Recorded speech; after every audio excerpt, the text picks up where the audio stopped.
Salut à tous, bienvenue dans ce nouveau mini lecture. Aujourd'hui pour cette vidéo j'ai choisi un thème plutôt très précis car il s'agit des mangas isekai. Et si comme moi avant de tourner cette vidéo tu ne sais pas ce qu'est un manga isekai, sache tout simplement qu'il s'agit d'un manga dans lequel deux mondes parallèles sont mis en lien. Je pense que l'exemple le plus parlant est le manga Bleach, même s'il y a aussi un certain Sword Art Online. Et je préfère vous en parler dès maintenant, sachez qu'il y a eu quelques petites modifications dans le format des vidéos mini lecture, donc j'espère que ça vous plaira.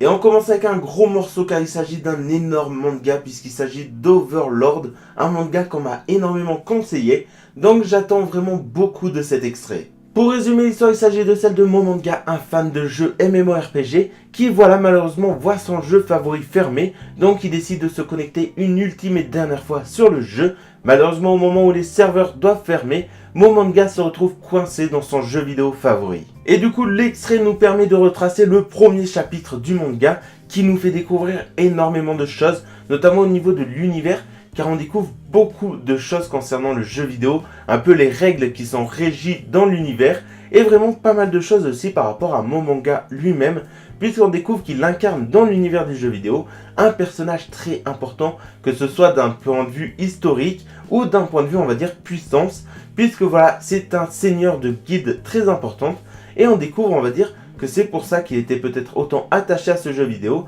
mais on découvre surtout dans l'extrait qu'il se retrouve tout simplement bloqué seul dans le jeu vidéo. Après, si je dois faire une petite reproche au chapitre qu'ils ont choisi, c'est qu'on ne découvre pas grand chose sur l'histoire qui va se créer après on va dire le chapitre 1. Puisque voilà, l'histoire on va dire finit sur le fait qu'ils découvrent que l'univers du jeu vidéo s'est retrouvé dans notre monde. Donc voilà, pas grand chose on va dire pour imaginer ce qui va se dérouler après et pour pouvoir un peu se projeter dans la suite de l'histoire. Et du coup pour quand même parler des dessins, je les trouve très simples. Les traits sont un seul coup de crayon, les traits sont fins, il y a peu de détails. Parfois il y a quelques petites nuances de noir pour créer de la profondeur dans l'axe. Et vraiment voilà, à part ça, il n'y a pas grand chose à dire dessus. Il reste très simple et je trouve ça un peu décevant, car le type on va dire du manga qui se rapproche un peu de l'univers du jeu vidéo mériterait beaucoup de détails et on va dire des dessins hauts en couleur. Et du coup qu'est-ce que j'ai pensé de cet extrait? Eh ben comment dire, je suis plutôt mitigé. D'un côté on a les personnages et l'univers qui sont très bien intégrés dans l'histoire dès le premier chapitre, mais d'un autre côté on va dire il y a l'histoire qui n'est pas assez approfondie et il y a les dessins qui sont vraiment trop simples, alors que le thème on va dire du manga, qui est on va dire le personnage qui se retrouve coincé dans le jeu vidéo, mériterait des dessins un peu plus animés, un peu plus haut en couleur encore une fois, même si c'est en noir et blanc.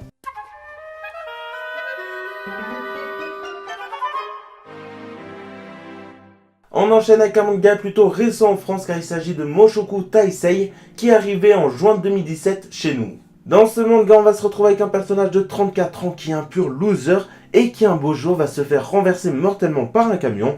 Mais voilà, coup de bol pour lui, il va se réincarner dans un monde parallèle dans lequel magie et épée coexistent, et c'est dans ce monde qu'il va grandir et redécouvrir la vie. Malheureusement pour lui, il a gardé sa mémoire de quand il était sur Terre, donc il va devoir réapprendre notamment la magie tout en ayant sa mentalité de terrien. Et comme pour le précédent manga, on se retrouve encore avec un chapitre 1 en tant qu'extrait, et là vraiment il n'y a rien à dire. D'un point de vue histoire, on découvre que quelques petites choses. On découvre notamment que le personnage va partir à l'aventure pour apprendre à maîtriser mieux la magie. Au niveau des personnages, c'est là qu'on découvre le plus de choses, car on découvre le personnage principal, on découvre un peu ce qu'il a gardé on va dire en mémoire de sa vie d'avant, et on découvre un peu ce qu'il veut faire dans ce nouveau monde parallèle, puisque vu qu'il a raté sa vie sur Terre, il veut se rattraper et avoir une meilleure vie dans ce second monde. Mais voilà, là où ça pêche vraiment, c'est d'un point de vue univers. On découvre quasiment rien, on apprend que la magie et les épées coexistent dans ce monde, mais on découvre vraiment pas grand chose malheureusement, même si voilà, on peut soigner des gens en un claquement de doigts, on découvre très peu de choses. Et du coup on pourrait espérer que les dessins rattraperaient cet extrait, et ben non pas du tout, puisque voilà, les dessins sont vraiment trop simples encore une fois à mon goût, les traits sont fins, en un seul coup de crayon, les nuances de noir sont peu présentes. Ce qui rattrape un peu, on va dire, c'est les détails sur les tenues notamment des personnages.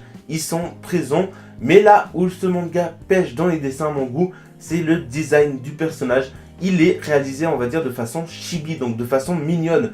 Pourtant, c'est à beau être un enfant, c'est un enfant avec une mentalité d'adulte et avec une mémoire d'adulte.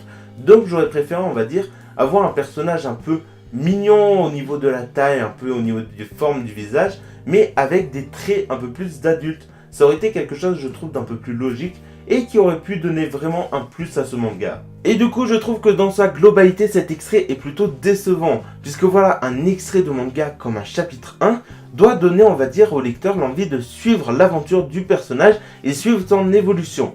Alors que là, on va dire, le fait que le personnage soit un peu présenté de façon bâclée, que l'histoire ne soit pas intégrée dès le premier chapitre dans l'univers et que l'univers, lui, en découvre très peu de choses, bon, on va dire, ça donne pas spécialement envie de suivre les aventures du personnage.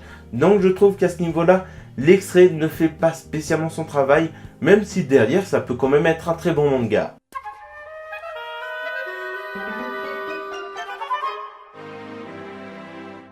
Et on finit avec le manga Gate au-delà de la porte, un manga qui m'intéressait déjà avant de découvrir son extrait. Pour résumer ce manga, c'est plutôt très simple, puisqu'on se retrouve dans un Tokyo chaotique, dans lequel une grande porte vient de s'ouvrir et par laquelle des créatures mystérieuses viennent d'envahir les villes de la capitale japonaise et dans lesquelles ils ont attaqué les civils. Et du coup, on va se retrouver en plein milieu de ce conflit à suivre la guerre entre les humains et ces créatures. Et pour la troisième fois de cette vidéo, je vous l'annonce, cet extrait est basé sur le chapitre 1 du manga.